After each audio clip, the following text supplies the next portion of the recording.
Box. लोड़िया एक जना रोशन भाई वो छक्का कार बहन कोटा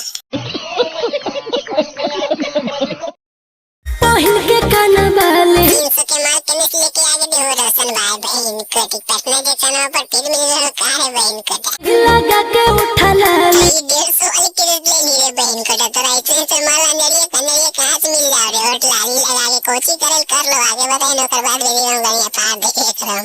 मैं आई कोची करे जी के मनोरा वाली गई बता दे कवन बड़ी में मजा आई तो बैवन के हूँ दिल का करार लूटने करार लूटले निकी गान मरावे नि 300 की बहन कोटी चेदवा पर बोले कामू पहुंचे दो नलीवा बंदूकिया लेके घायल कर बेकार घायल नहीं करता गान मारे तो इसे वो चेदवा पर समय नहीं मार दे न्यू राके दो नलीवा हरा संदो मधुमा हो जाओ सुनो राजा रंगदार सुनाएंगे महावीरवा वाली कवन वीडियो में गनिया फारो भवन इंतजार करे तो गया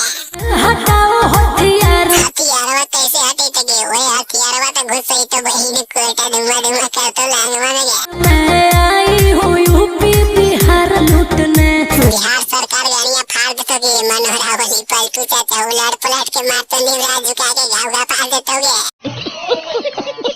ओठ रसदार तोर सामई हंसी नीचे वाला तरह सीन होते बहन कोटा ये की चाचे ले दे धारा धारा पूरा रात हो तो फायर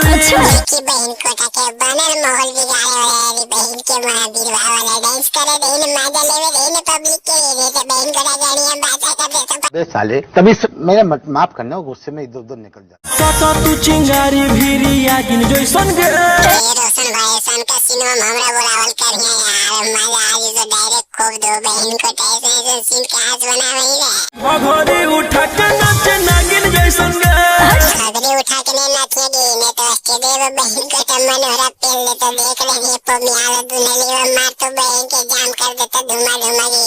लहंगा उठा के नाचे नागिन जैसन गे लहंगा उठा के मारबो घोड़ी जैसन गे घाप घाप डीजे